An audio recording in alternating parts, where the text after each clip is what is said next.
토양관리 이제 들어가 보겠습니다. 토양검정을 왜 해야 될까요? 토양검정은요, 우리가 이 비료 성분들이 토양에 얼마 들어있는지 알아야만 우리가 작전을 짤 수 있기 때문에 상당히 중요하다고 생각하고요. 물론 뭐 GAP 인정, 뭐 친환경 인정 이런 거 받을 때도 물론 필요합니다. 그렇지만은 당장 내가 이 토양에 뭐 어떤 성분이 얼마가 들어있는지 모르는데 뭐를 더 얼마나 추가를 할지 어떻게 알 수 있어요? 모릅니다. 뭐 웬만한 전문가 아니고서는 진짜 땅을 보고 그걸 다 판단한다는 거는 불가능하다고 할 수 있는데, 우리 토양검정 여기 뜨죠. 각 시군 농업기술센터에서 공짜로 해주고 있습니다. 예, 얼마든지 1년에 12번을 뜯어줘도 12번 다 공짜로 해줍니다. 그러니까 내 땅이 어떻게 변하는지, 얼마만큼 들어게 비료 성분이 들어있는지는 꼭 확인했으면 좋겠습니다. 토양을 뜨는데 흙을 떠라니까 진짜 잘못 보는 사람들이 너무 많아서요. 이거는 제가 토양 얘기할 때 반드시 얘기하고 있습니다. 자, 내가 흙 뜨고 싶은 데 가서 이제 표토를 걷어냅니다. 이렇게 걷어내고 삽을 왼쪽으로 한번 찌르고 오른쪽으로 한번 찔러서 탁 제치면 이만큼의 흙이 파내집니다. 그래서 디귿자 형태의 구덩이가 생깁니다. 디귿자 형태의 구덩이가 생기고 난 다음에 그 다음이 중요합니다. 뭔가 하면 한 5cm 정도 뒤에를 요게 삽의 그림입니다. 삽을 찔러 넣는데, 찔러 넣어서 이게 딱 젖히면요, 정말 우리 스마트폰처럼 납작하게, 위에서부터 아래의 흙이 저희한테 다 와야 되는데 이거를 잘못 떠가지고 엉터리 토양검정 결과가 나온 경우 많습니다. 오늘 제가 이 강의 오기 전에도 그런 전화를 하나 받아서 했는데, 그 농가는 이 아래쪽에 30cm 아래, 가수 재배라서요, 30cm 아래 여기 이 부분에 흙을 긁어 왔답니다. 그런데 결과가 어떻게 나왔냐면요, 정말 산흙하고 똑같은 그런 상태의 분석 자료가 나왔습니다. 그래서 그름을 어마어마하게 많이 넣으라고 처방서가 나왔습니다. 그래서 그대로 하면 농사를 망할 정도로, 그래서 흙을 떴는 걸 물어봤더니 30cm 아래의 걸 떴다 그러더라고요. 그래서 그렇게 뜨면 엉터리 처방서가 나올 수도 있다는 거 명심하시고요. 자, 토양 12 처방을 한번 볼게요. 자, 우리가 이 씨가 이제 높아지면 높아질수록 이렇게 이 흙 표면에 소금기를 머금은 것처럼 하얗게 이렇게 머금고 있죠. 이 부분이 그냥 있는 게 아니라 이게 뿌리를 다 상하게 만듭니다. 그래서 작물에는 상당히 해로운데요. 이거를 어떻게 할 수 있냐? 흙 검사했을 때 여기 전기 전도도 요게 2.0 이하면 이런 증상이 절대 안 나옵니다. 2.0 이상으로 돼서 한 이 정도 나오면, 한 5.0 정도 나오면 이렇게 하얗게 소금을 뿌린 듯이 이렇게 되는데, 뿌리들이 그 이상해서 자라지를 못합니다. 그래서 전기 전도도를 통해서 우리가 EC가 높은지 알 수 있고요. 나머지 pH, 유기물, 인산, 가리, 칼슘, 마그네슘 이런 거에 적정량이 표시되어 있는데, 이 적정치에 기준했을 때 어떻게 나오는지를 우리가 흙검사를 하시게 되면 저희가 대구로 우송도 해드리고요.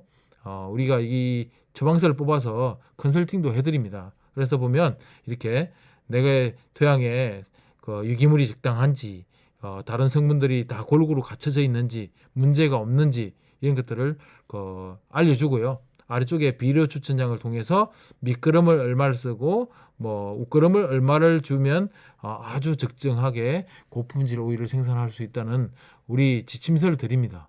그래서 이 방식대로만 잘 농사 지시면 거의 실패하지 않는 농사를 할 수 있습니다. 오이의 수확량은요, 지상부가 중요한 게 아니고요, 이 사진에서 보는 바와 같이 이 지하부에 뿌리가 얼만큼 깊고 넓게 뻗어 있느냐에 따라서 수확량을 낼 수 있느냐 없느냐가 달려 있습니다. 근데 대부분의 농가들은 이 뿌리를 수확이 끝날 때까지 한 번도 확인을 안 하는 농가가 90%가 넘습니다. 그래서 이 뿌리가 잘 뻗어 있는지 한력 상태를 보고 내가 착과를 많이 시킬 건지, 오히려 착과를 많이 안 하고 얼른 일부러라도 따내서 빨리 분리 활력을 조금 더 보강할 건지를 판단하셔야 되는데 수확할 때까지 한 번도 살펴보지 않는 농가가 많아서 걱정이긴 합니다. 이렇게 뿌리 활력이 이렇게 깊고 넓게 뻗은 농가들은 마음대로 착과시켜도 다 키워냅니다. 예. 이런 상태로 한번 키워보시기 바랍니다. 토양 pH 중요하죠. pH는 양분의 지휘자고요. pH가 낮은 곳에는 철, 망간, 구리, 아연의 유효도가 증가한다고 되어 있는데 여기 pH 6.0에서 6.5를 기준으로 봤을 때 이게 적정치라고 봤을 때 이보다 pH가 낮아서 산성 토양이 되면요. 뭐 이런 철, 망간, 구리 이런 것들이 이쪽에서는 상당히 많이 흡수가 되고요. 그다음에 칼슘 뭐 이런 것들을 이 인산 뭐 칼륨 이런 것들은 흡수가 저해돼서요. 있어도 못 먹는 상태가 된다는 거죠. 그래서 pH 관리를 잘 하셔야 되고요. 만약에 그래서 이 산성도가 너무 강해서 내가 토양을 개량해야겠다라는 필요성이 들 때는 우리가 소석회 포화액을 간주해 주시면 되는데요. 돈 많이 들지 않습니다. 석회 5kg을 준비하셔서 물 200리터에 해가지고 10번까지 이렇게 잔잔한 물이 될 때까지 맑은 물이 될 때까지 해서 놔뒀다가 떠내서 다시 재활용하시면 됩니다. 그래서 1대1로 섞어서 간주해서 넣어주면 그 자체가 칼슘 액이거든요. 거기 칼슘 수용액으로 보시면 되겠습니다. 그래서 이런 재배 중일 때도 내가 pH를 쉽게 관리할 수 있는 방법이 있습니다. 물론 뭐 알칼리성일 때는 뭐 이 완숙 대비나 질산, 한가루 등으로 조치하는 건 이미 오래전부터 알려져 와 있던 사실이고요. 전기 전도도 이렇게 중요하고요. 아까 설명드렸죠. 생략하고요. 정말 이 C가 높아지고 한 8.0 정도 되면요. 이렇게 하얀색이 된 것이 이제 이렇게 붉은색을 띠게 됩니다. 이 정도 되면 아마 객토를 하지 않으면 농사가 불가능할 정도로 아주 심각한 토양이 되었다고 생각하시면 되겠습니다. 여기 물을 줘도 물이 안 들어갑니다. 예. 자, 토양 연작 장애들이 이제 시설 농가들이 가장 겪고 있는 어려운 문제는 같은 자리에서 계속해서 농사 짓는 것이죠. 땅을 바꿀 수가 없다는 겁니다. 그래서 우리 오이 농가들은 보면 저희 지역에는 이 작기가 끝나고 나면 반드시 이렇게 하우스 내에 물을 가둡니다. 물을 가둬서 우리 바닷가에 우리 소금길 빼야지 간척지 토양에 재배가 가능한 것처럼 그런 곳에 비슷하게 이렇게 담수화해가지고 재염을 하는 그런 작업이 되겠습니다. 이제 안에 있는 영양분들을 빼내야 되는 것이죠. 그래서 뭐 이런 녹비작물들 심어서 이렇게 빼내게 되고 심지어는 벼를 재배해가지고요. 벼 수확이 목적이 아니고 이삭이 펼 때쯤 되면 다시 갈아서 없습니다. 예. 오이의 표준 시비량은 뭐 여러 곳에 많이 있으니까 이건 참조하시면 되겠습니다. 뭐 이런 이 거름 상태를 요구하는 걸로. 오이 우거름 주는 시기에 대해서 한번 살펴보겠습니다. 첫 거름 주는 시기는요. 첫 암꽃이 비대해서 착과돼서 자랄 때는 되는데요. 요 시기가 언제쯤 되는가 하면 우리가 모종을 사오거나 뭐 했을 때 정식을 했을 때 이후에서 한 1개월 전후가 되면 이 시기가 됩니다. 이제 착과를 시키는 마디가 보통 7마디 정도의 착과를 시키는데요. 그때 첫 꽃이 펴서 과실이 비대하는 시기가 좀 되겠습니다.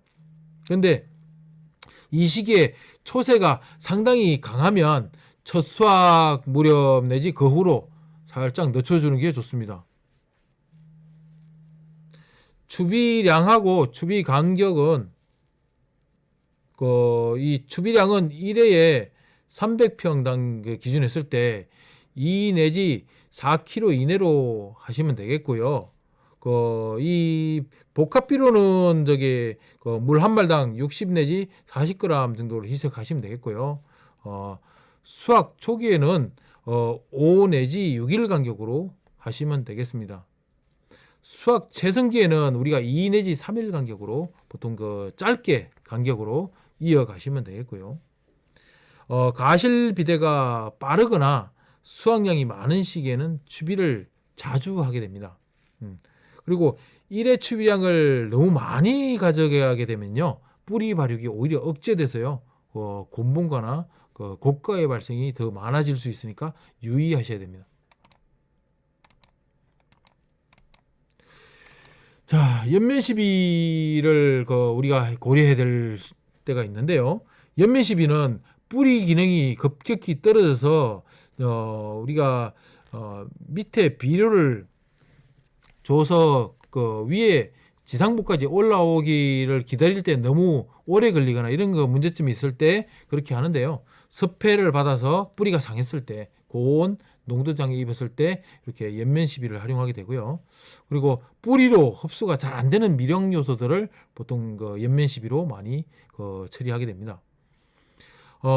우리가 연면에 부착된 유해 물질도 같이 흡수된다는 그런 단점이 있긴 하지만 임시 처방으로 상당히 현장에서 많이 쓰고 있는 방법이고요. 그리고 이제 이 연면 시비가 효과적이긴 한데 너무 자주 이 방법을 써서 잎사귀에 뭔가를 살포했다는 게는 잎사귀에도 스트레스를 주는 상황이 되거든요. 그래서 생장이 오히려 억제되고 잎이 경화되는 그런 이 단점도 갖추고 있습니다. 칼슘제를 만약에 연면 시비하시면 잎의 기공세포를 닫아서 정산을 억제해주는 역할이 있는데요. 그래서 가뭄이 드는 시기나 만약에 여름에 내가 관수할 여건이 안 돼서 뭐 이렇게 조금 물을 조절이 잘 안 되고 물을 구해올 데가 없는 이런 이 천수답이라고 그러죠. 그런 곳에 뭔가를 재배했을 때는 이 칼슘제를 살포해 주는 것만으로도 어느 정도의 건조로 인한 피해를 막을 수 있는 방법이 되겠습니다. 수용성 규산 연면 시비도 효과적일 때가 있는데요. 어떻게 이렇게 고온일 때 일시적으로 이 체온을 낮춰서 더위를 이겨낼 수 있는 좋은 방법이 되겠습니다. 연면 시비는 보통 미량 요소 결핍 시에 보통 이게 많이 활용하는데 2, 3회 정도 살포해야 효과적입니다. 농약이나 보조제를 혼합할 경우에는 약해 발생 우려가 아주 커지니까 조심하셔야 되고요. 혼용이 가능한지 반드시 살펴보시고 하셔야 됩니다. 사용 가능한 비료는 요소, 제일 인산가리 등이 되겠습니다. 연면 시비 농도는 대체적으로 0.2%에서 0.5% 정도 사이가 되는데 성분에 따라 약간씩 차이가 있으니까 확인하시면 되겠습니다. 환경 조건을 보시죠. 이게 우리가 오이를 재배할 때 대부분의 사람들이 비료가 우리가 비료로서 오이를 키운다고 생각하시는데 그게 아닙니다. 비료는 우리가 잎을 생장시키거나 줄기를 생장시키는 그런 보조 재료로만 쓰이고요. 사실은 햇빛을 잘 받아서 거기서 우리가 포도당을 만들어내서 거기에 포도당의 이동으로에 따라서 우리가 원하는 과실이나 이런 것들이 생산이 되게 되는데 다수의 분들이 보면 우리가 비료로서 이게 우리가 오이가 큰다 이렇게 생각하는 분들이 많이 있는데 강합성으로 인해서 큰다고 하는 것이 정답이라고 할 수 있겠습니다.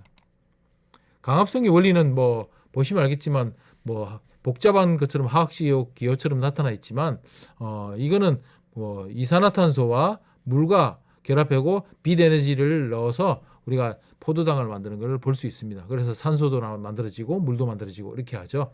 예. 그래서 결국은 우리가 이산화탄소를 잘 흡수하도록 해주고 그다음에 물을 잘 흡수하도록 해주고 그다음에 잎사귀가 강합성을 잘 할 수 있도록 빛조임을 잘 되게 해주면 그것으로 인해서 다수학은 저절로 따라오는 것이라고 할 수 있습니다.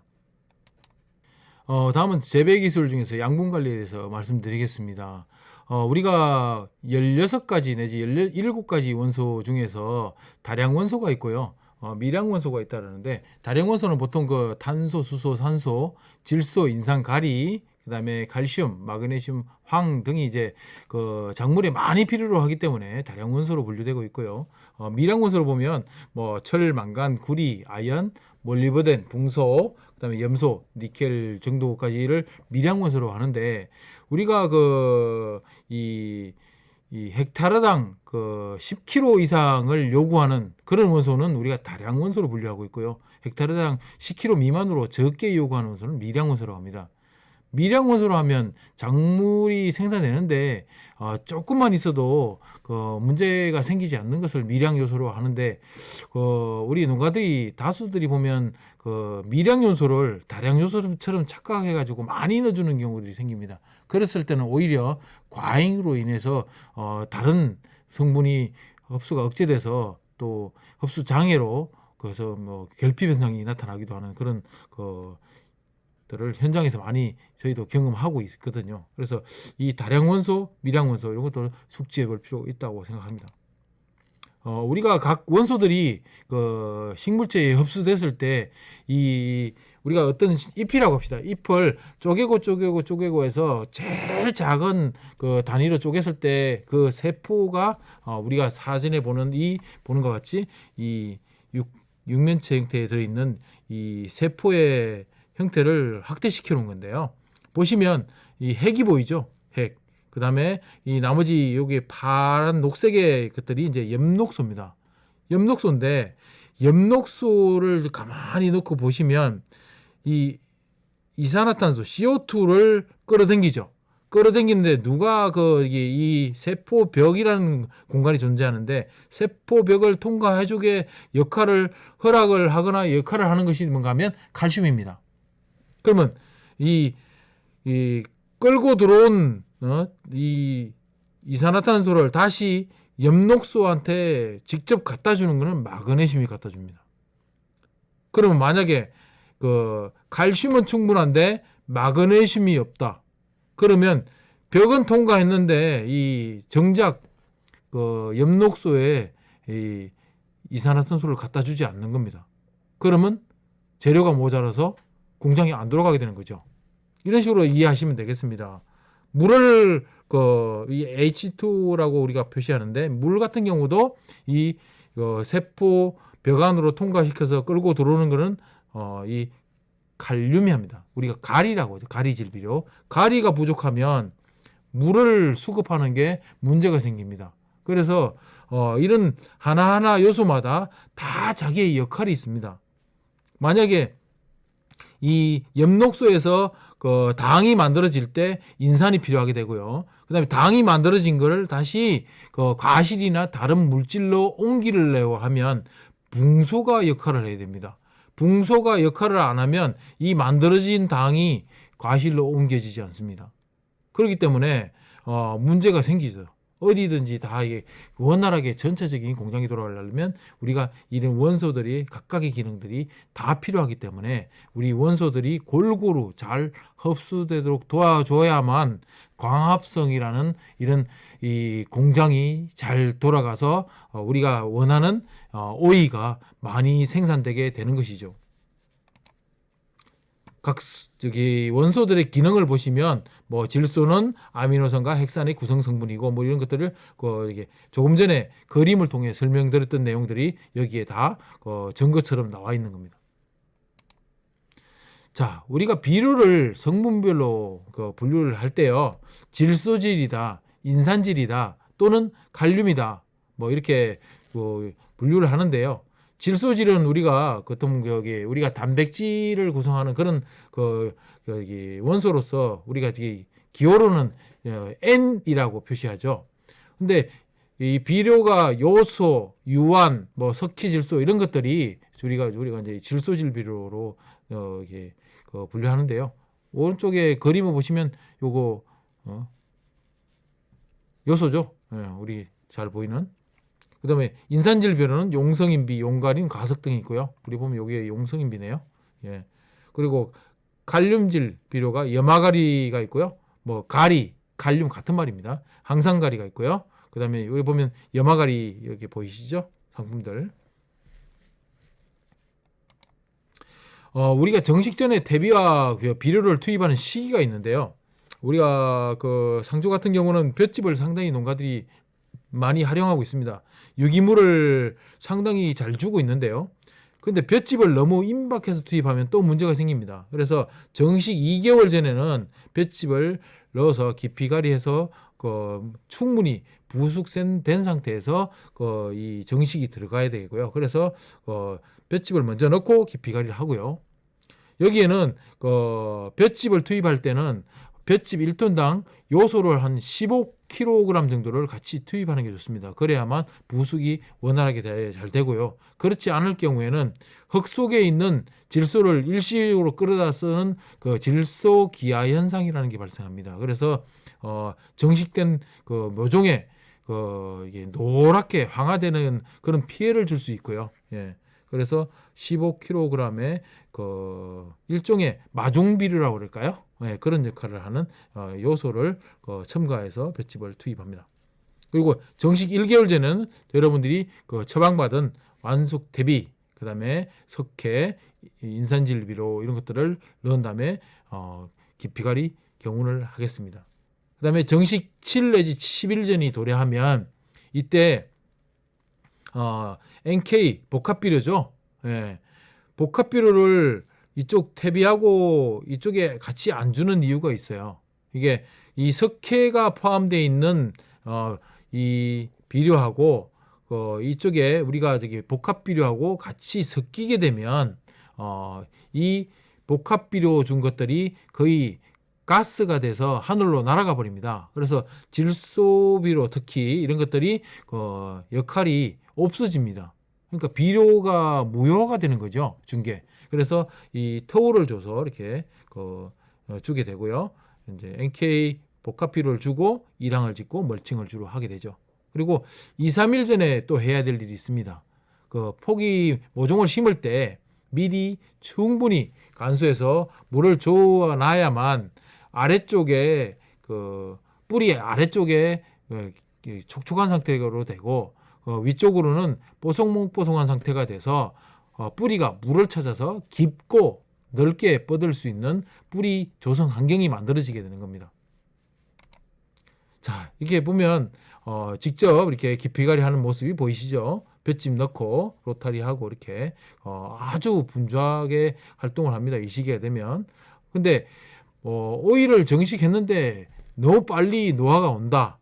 그런 경우에는 이렇게 유기물 시용이 적었거나 토양 관리를 잘 안 했거나 깊이갈이 할 때 너무 얕게 경운하면서 초기에 가닥에 질소질을 많이 줘서 흡수시키게 됐을 경우에는 지상부가 가분무하게 되고 비료 성분이 빨리 떨어짐으로 인해서 초기에 노화가 올 수 있는 그런 환경이 만들어지는 겁니다. 그래서 볏짚 시용은 최소한 60일 전은 돼야 그 전에 시용하는 것이 좋고요. 미리 로타리를 충분히 이렇게 쳐서 이렇게 혼합을 하는 것이 유리합니다. 퇴비를 제조하셔서 활용하시는 분들이 계신데 요즘은 사실 퇴비 공장에서 많이 사다가 쓰시죠. 근데 퇴비는 만들 수만 있으면 정말 본인이 직접 만들어 쓰시는 게 가장 좋은 상태인데요. 우리가 가축분 퇴비만 가지고 우리가 퇴비를 넣었다고 할 수는 없는데요. 대부분의 사람들이 이 가축분의 퇴비를 넣고 나는 퇴비를 충분히 넣었다라고 착각하시는 분들이 많은데요. 이 가축분은 사실 비료의 개념으로 보시는 게 맞고요. 사실은 요즘은 톱밥이나 이 부숙 재료들을 충분히 넣은 상태로 부숙이 안 되는 경우가 많아서 퇴비의 개념은 좀 약하다고 하겠습니다. 우리가 유기물 중에 질소 성분은 잘 발효시키면 감소하지만 인산가리는 그대로 많이 남아 있거든요.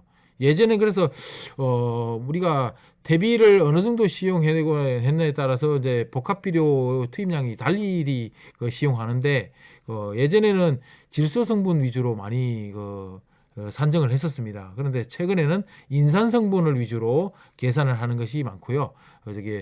우리가 시슬로이 같은 경우는 특히 인산이 많이 집적되어 있는 경우가 다수입니다. 그래서 이 다른 농가는 모르겠지만 시설 오이 농가만큼은 인산을 기준으로 해서 그 투입량을 결정하시는 게 맞다고 하겠습니다. 보통 노지에서도 뭐 이렇게 많이 비료를 많이 사용하시는데요. 해도 너무 많이 넣죠. 너무 많이 한꺼번에 많이 넣으면 이게 역효과가 더 많을 경우가 많습니다. 이 축분 유기물의 비료 성분 함유량을 보시면 우분을 기준으로 보시면 그 질소 7kg, 인산 7kg, 가리 7kg 이런 식으로 함유되어 있습니다. 물론 톤당 뭐 킬로그램 함량인데요. 뭐 개분 같은 경우는 더 세죠. 그래서 이런 것들을 잘 고려하셔서 내가 우분을 쓸 건지 돈분을 쓸 건지 개분을 쓸 건지에 따라서 이게 이 함유량을 기준표로 삼아서 이 산정량을 잘 계산하셔서 넣으셔야 된다는 겁니다. 이랑을 이게 만들고요. 또 멀칭을 하고 이렇게 정식을 잘 완료했죠. 보시면 근데 잘 살펴보시면 이런데 이 우분이나 이런 것들이 진하게 넣어서 색깔이 이렇게 상당히 진하게 나오고 이렇게 농가들은 그래요. 이렇게 새끼 짙고 이렇게 잎사귀가 크게 나오면 좋다고 생각하시는데 초기 생육은 좋을지 몰라도 착과를 하고 나면 그 이후에 생육은 오히려 약간 연녹색을 띠는 경우가 더 우수한 경우가 많습니다. 그래서 초기에 정식 초기에 너무 웃자라게 키우는 경우는 튼튼하지 못하게 해서 오히려 병해충으로 불려드릴 확률이 높거든요. 그래서 주의하셔야 됩니다. 이랑을 만들 때 주의할 거는 뭔가 하면 상당히 두둑을 높게 가져가는 게 유리하다고 할 수 있겠습니다. 이 시설 농가도 그렇고 뭐 노지도 마찬가지지만 지하 수위가 높은 농가들이 상당히 많거든요. 밑에 경관층이 있거나 물이 잘 안 빠지는 토양일 경우에는 더더욱 더 이 이랑 높이가 상당히 중요하다고 하겠습니다. 요 이랑 앞에다가 제가 볼펜을 하나 꽂아놨는데요. 볼펜 하나 높이가 보통 한 15cm 정도 되거든요. 대략 보셔도 한 30cm는 충분히 넘는 게 보이시죠? 이렇게 밑에 아래쪽에 경관층이 있거나 물 빠짐이 잘 안 되는 토양일수록 이 두둑 높이는 더 높게 가져가야 되고요. 이 오른쪽에 보시면 물도 잘 안 빠지는데 두둑도 낮게 했습니다. 이런 농가 같은 경우에는 이 물 고여 있는 이 공간만큼에 심어진 오이는 거의 병으로 죽거나 초기에 생육을 마감하는 경우가 많습니다. 그래서 이랑을 만드는 것도 그 농사의 한 절반 정도는 하지 않나 그렇게 생각합니다. 정식이 준비가 되면요. 12량도 중요하고 두둑을 만드는 것도 중요하고 다 중요하지만 저는 여기 중에서 제일 중요한 거는 이 정식 전에 간수하는 것을 가장 강조하고 싶습니다. 정식 전에 2, 3일 전에 정식 고를 통해서 내가 구덩이 파놓은 곳에 충분히 간수해서 내가 2, 3일 전에 준 물이 아래쪽에 배치하게 만들고요. 위쪽에는 당일날에는 한 200에서 한 300 정도의 cc 정도의 적은 양의 물만 줘서 할착만 시키는 그런 단계로 가서 물을 찾아서 뿌리가 급하게 비상을 걸어서 발달되도록 그렇게 해주는 것이 우리가 지구력 있게 고품질을 오래도록 다수확을 할 수 있는 그런 비법으로 계속 말씀드리고 있습니다. 지금 요 그림에서도 마찬가지로 뿌리는 아래쪽을 따라서 신장하는 특징이 있게 되죠. 그래서 정식 초기에 뿌리의 방향이 아래쪽으로 방향을 잡을 수 있도록 이 석관을 들어준다 그럴까요? 그렇게 만들어줘야 됩니다. 이미 어릴 때 석관을 잘못 들이면 뭐 사람도 그렇다 그러잖아요. 3살적 버릇이 8까지 간다 그러는데 식물도 마찬가지고 우리 오이에서도 이 법칙은 적용되는 것 같습니다. 그래서 정식 초기에 아래쪽으로 깊고 넓게 뿌리가 자리하도록 하는 것이 무엇보다도 다수학의 비결입니다. 그래서 저는 어디 가서 계속 오이는 물농사다라고 얘기를 합니다. 그래서 물에 의해서 이렇게 만들 수 있지 다른 것으로는 이렇게 만들 수가 없습니다. 그래서 물 조절을 통해서 이렇게 강하고 강건한 뿌리가 만들어지도록 하는 것 정말 중요하죠. 이렇게 하려면 정식 전날 구덩이 간수가 상당히 중요하다고 하겠습니다. 그 정식 전날 구덩이 간수가 힘들다 하는 경우에는 요거는 되게 진천에 전에 가서 오이 강의 가서 그 사진을 한 장 얻었는데요. 이 농가는 직접 간수 안 하고 점적 간수를 활용해서 이렇게 정식 전에 미리 주고 난 다음에 이후에 멀칭을 한답니다. 그래서 이 방식도 괜찮은 방식이라고 저는 생각이 됩니다. 정식하는 깊이도 중요한데요. 이 깊이는 이게 너무 얕게 심으면 포트가 너무 쉽게 건조해서요. 할착이 잘 안 되고 생장이 오히려 억제됩니다. 그래서 정식 초기에 자람이 약하고요. 오히려 또 깊게 심었을 때는 너무 포트에 들어오는 이 수분 공급량이 많아서 생육 초기에 너무 잎 위주로 왕성해져서 뿌리 발달이 이렇게 저조되는 경우가 있습니다. 그래서 정식 깊이도 상당히 중요한 역할을 한다고 할 수 있습니다. 작평별 오이의 제식거리를 한번 볼까요? 우리 반촉성, 촉성 비슷하겠는데요. 요거는 무적심 재배를 저희는 많이 하고 있는데, 요거는 일항폭을 한 180에서 200, 그 다음에 두 줄, 그리고 포기 사이는 36에서 한 40 정도 해서 한 300평에 3,000주 내외로 정도로 관리하고 있습니다.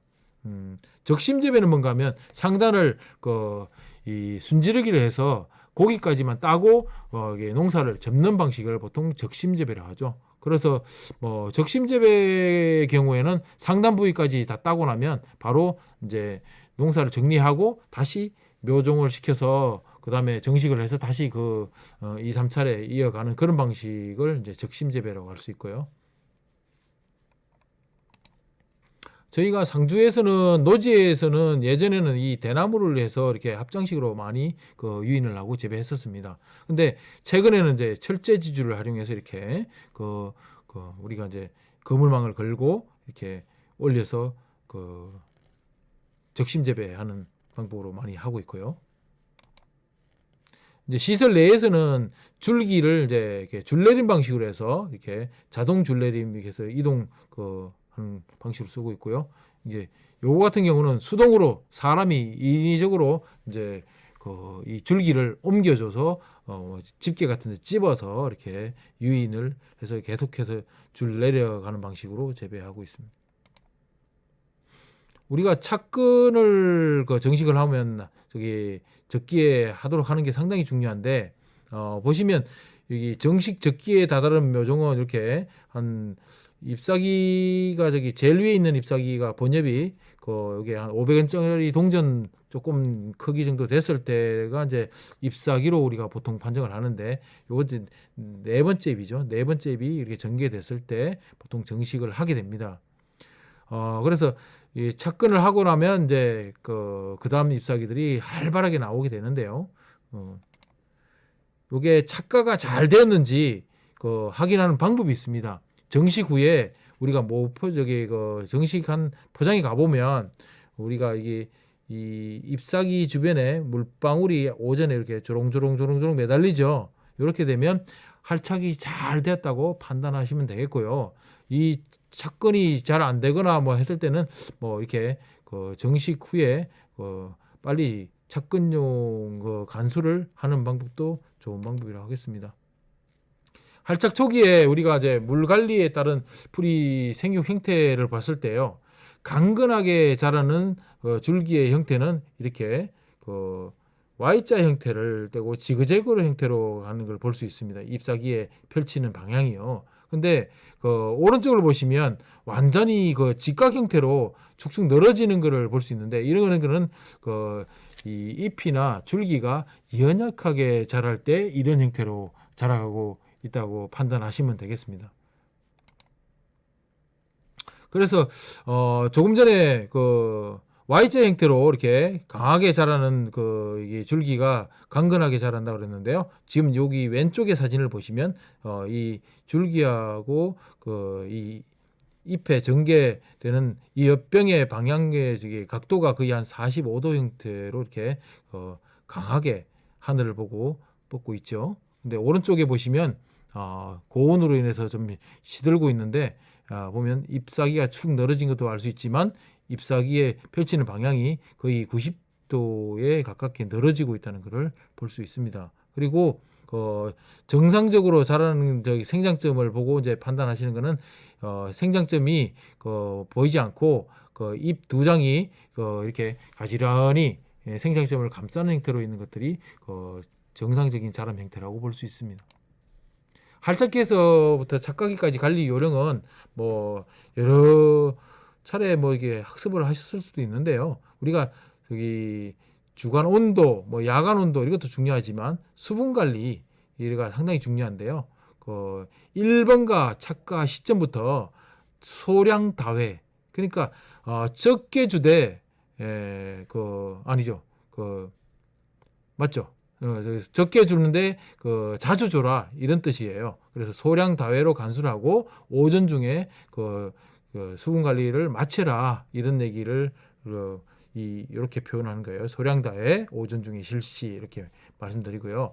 웃거름은 줄 때마다 뭐 우리 질소하고 가리를 성분량으로 따졌을 때 300편 기준 했을 때 2kg 정도를 각각 녹여서 관주로 많이 주게 되죠.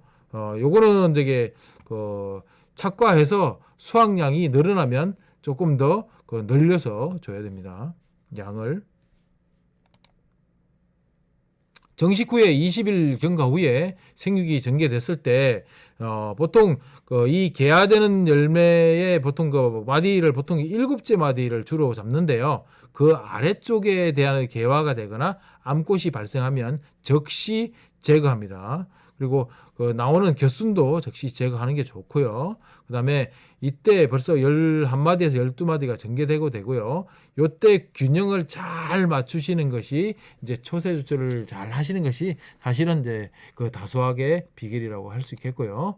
자, 이때 10장 정도까지의 잎에서 만들어지는 양분은요.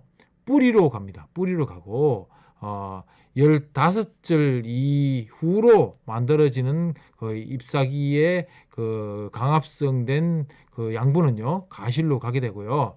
그렇게 되니까 만약에 다수학을 오래도록 지속해서 끌고 가고 싶다 하면 이 아래쪽에 이 10절 아래쪽에 있는 잎사귀 관리를 잘 하셔야지만 뿌리로 양분이 전류가 됨에 따라서 지구력을 가지고 길게 다수학을 할 수 있습니다.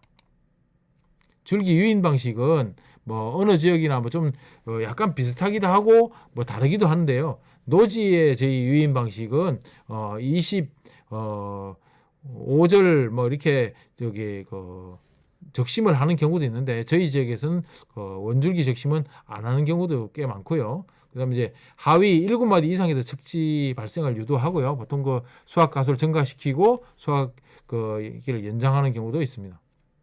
그리고 원줄기하고 척지 보통 한 2개 정도 빼서 거기에 착화시키고 관리하는 형태로 저희가 유지하고 있습니다. 시설 재배 시에는 척지 관리 요령이 약간 다릅니다. 원줄기에서 보통 이 단동하우스 형태는 보통 22절 내지 25마디에서 순지르기 해서 나머지 척지 발생시켜서 착과시키는 방식을 주로 하고 있고요. 저희 상주 시스로이 농가들은 다수가 이제 줄내림 방식으로 해서 원줄기 적심을 하지 않습니다. 하지 않고 이 척지에서 거의 받질 않고요. 거의 원 줄기에서 착과시켜서 줄기를 계속 이어가는 그런 형태로 하고 있습니다.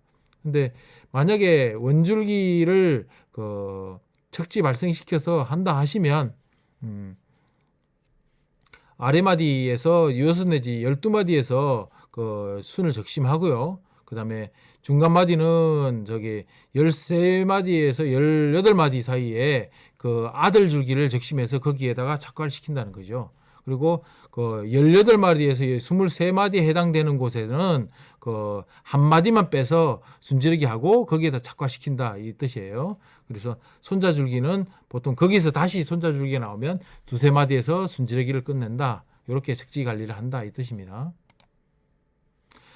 유인 및 가지 고르기는 뭐 각 지역마다 약시 좀 그 달리 한데요. 그 적심 방법을 여기 뭐 원줄기를 그 유지하는 거는 비슷한데 적심하느냐 안 하느냐에 따라서 그 척지를 빼는 그 개수도 각각 다르고요. 그게 관리하는 법도 다르지만 공통적인 거는 이 그 원줄기에서 척지를 빼서 달았을 때 아들 마디에서 그 몇 마디까지 달고 적심하느냐 이런 것들이 그 이게 관리 요령인데요. 조금씩 그 지역마다 방법이 다르니까 요거는 조금 더 확인하셔서 그 하시면 좋겠습니다. 그러나 그 손자 줄기까지 다 방치하는 경우에는 그 너무 노화가 심하기 때문에 손자 줄기는 그 되도록 빨리 제거하시는 게 맞습니다. 3, 4번가 기형과 발생 원인을 살펴보겠습니다. 뿌리에서 이 착과된 과실이 기형가로 나올 때 그 원인을 살펴보는 경우에 보통 그 뿌리에서 그 너무 스트레스를 많이 받아서 유기산이 축적됐을 경우에 염류장애 또는 뿌리 활력 저하로 인해서 기형가가 발생되는 원인이 될 수 있고요. 칼슘 부족으로 인해서 가실이 집중적으로 비대되는 시기에 이 기형가가 발생 원인이 되는 경우가 생깁니다. 그리고 이 칼슘이 결핍이 지속되게 되면 다른 생리장애를 또 유발시키는데 그것은 뿌리의 손상을 또 가속화시켜서 2차, 3차 피해로 이어지게 되고요. 그 다음에 이런 경우에는 빨리 이 칼슘을 보충해 줘야 되는데요. 뭐 이럴 때 연면 시비도 좋지만은 사실은 생육기 중에도 우리가 쓸 수 있는 간주법이 있습니다. 그것은 소석회 포화액으로 해서 그 칼슘을 신속하게 간주해 줌으로 인해서 유기산이 집적되거나 새뿌리의 생성을 유도할 수 있는 좋은 방법들이 있습니다. 그리고 오이가 첫 수확되게 되면요 20일 간격으로 결핍 현상이 별도로 나오지 않더라도 칼슘 간주를 지속적으로 해 주시는 것이 초세를 장기간 유지해서 장시간 동안 우리가 고품질 오이를 생산하는 비법이라고 할 수 있겠습니다. 늙은 잎 따주기죠. 이거는 보통 우리가 아까 말씀드렸듯이 잎이 전개된 후에 25일 내지 35일 정도가 되고 나면 피크를 찍고 그 다음부터는 강압성 능력이 서서히 떨어지게 되는데요.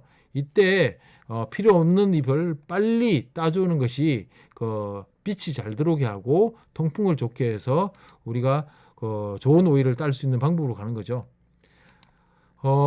늙은 잎부터 순차적으로 따주는 것이 좋고요. 그늘을 지는 것은 사실은 25일, 35일이 경과하지 않았더라도 심하게 그늘 속에 들어가 있는 잎은 따주는 게 좋고요.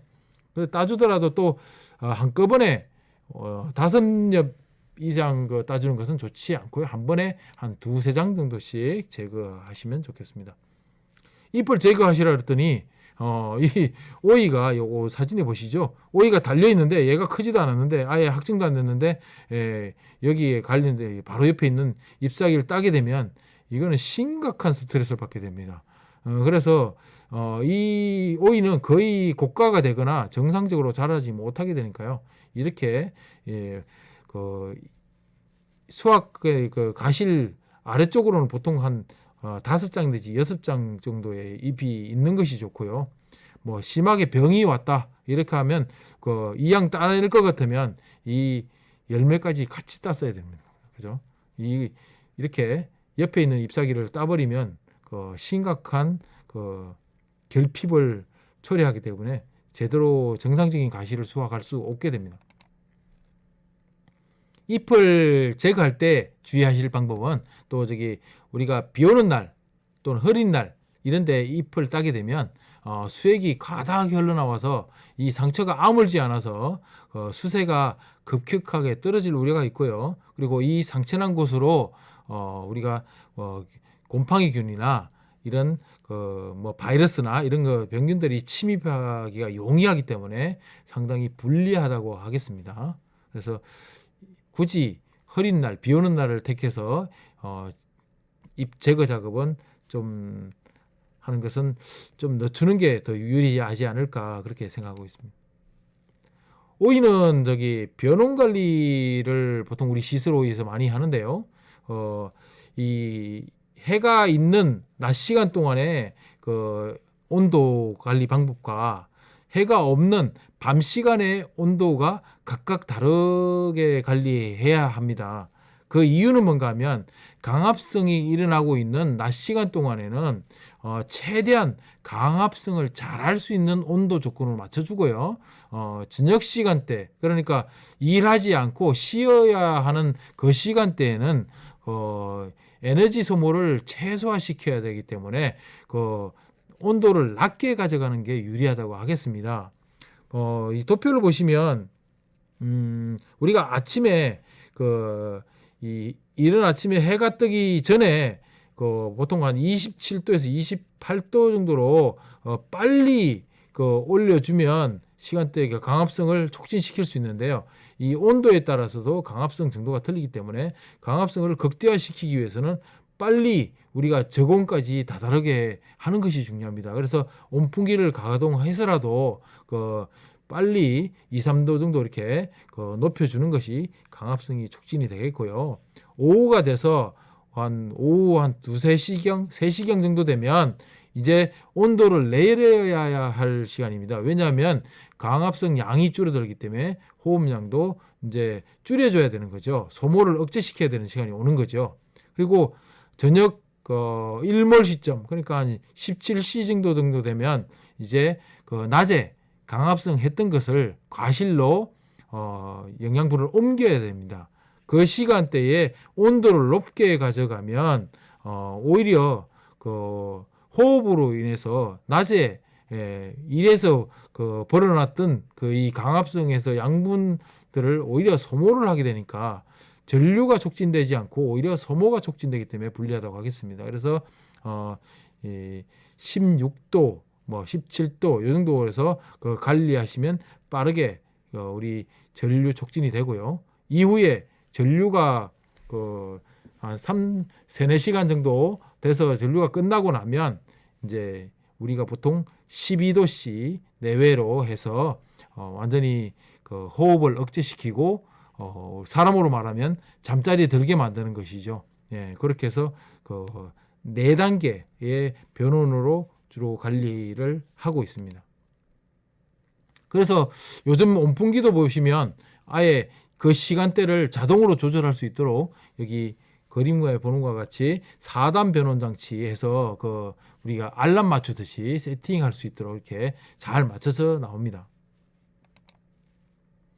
오이의 양분 전류와 온도의 상관관계는 우리 바깥 채소인 오이 같은 경우는 낮에는 양분 전류를 거의 하지 않습니다. 강합성을 많이 하지만 낮에는 한 10% 정도밖에 안 하고요. 밤에는 90% 밤에 우리가 전류를 하기 때문에 밤 온도 관리가 상당히 중요하다고 하겠습니다. 10월부터 이듬해 3월까지 온도 관리는 맑은 날에 관리하는 방법과 흐린 날의 온도와 세팅 방법과 관리하는 방법은 각각 다릅니다. 맑은 날의 관리는 주로 너무 온도가 높아지지 않도록 관리하는 게 주요 핵심 부분이고요. 흐린 날의 방법은 어차피 강합성을 많이 하지 않기 때문에 지온 저하를 막고 오히려 온풍기를 20도씨 내외로 맞춰주고 끝에만 살짝 열어주는 그래서 이산화탄소를 조금 받아들이는 그 정도만 하고요. 다른 별도의 관리는 하지 않습니다. 그리고 그 오후가 되면 이 오후 3시 이후에는 오히려 커튼을 닫아줘서 이게 저온 관리에서 유의해서 최저 지온을 확보하는 방법으로 이 흐린 날은 관리한다고 보면 되겠습니다. 하우스 내 온도속이 외에 습도 관리도 중요한데요. 우리 오이 농사는 물농사라고 그랬죠. 그래서 습도를 60에서 80%로 지속적으로 유지해서 가져가는 게 좋습니다. 다만 60% 이하가 되면 상당히 건조해지거나 기공이 닫혀서 이 강압성이 억제되게 되고 있고요. 80% 이상의 습도로 가져갔을 때는 오히려 병이 많아지는 잿빛 곰팡이병이나 이런 것들에 대한 병이 많아지기 때문에 불리하다고 하겠습니다. 보시면 아래쪽에 저온 내지 습도 100% 조건에서는 잿빛 곰팡이병이 많아지고요. 고온 내지 습도 100% 조건에서는 녹균병이 많아집니다.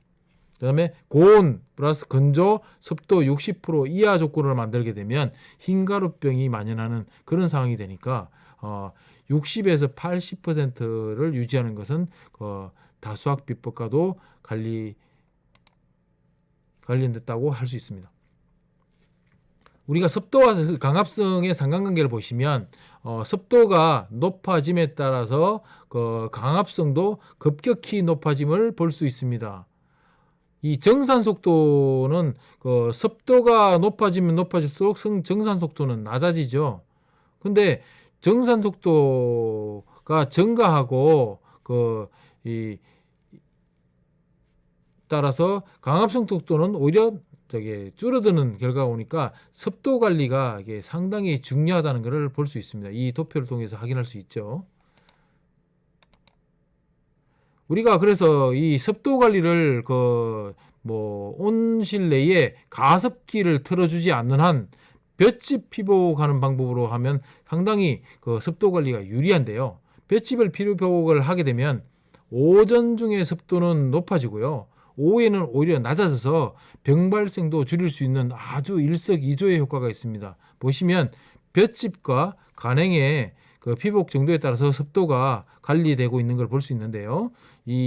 우리가 보라색 점으로 되어 있는 부분이 볏짚 부분입니다. 그래서 오전 습도는 간행보다 높고 오후 습도는 낮아서 우리가 강압성은 촉진시켜주고 오후에 습도를 낮춰줘서 병 발생을 줄이는 아주 좋은 일석이조의 효과가 있는 것이죠.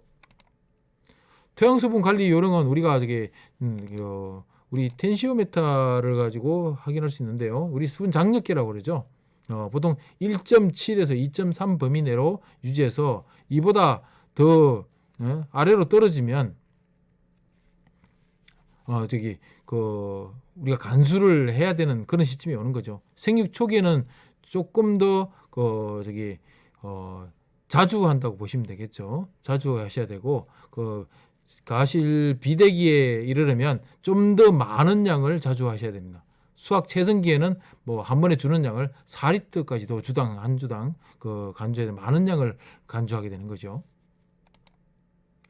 간수 간격은 조금 전에 말씀드렸듯이 저온기에는 5 내지 7일 간격으로 줘야 되지만 고온기에는 2, 3일 간격으로 간격을 많이 앞당겨서 줘야 됩니다.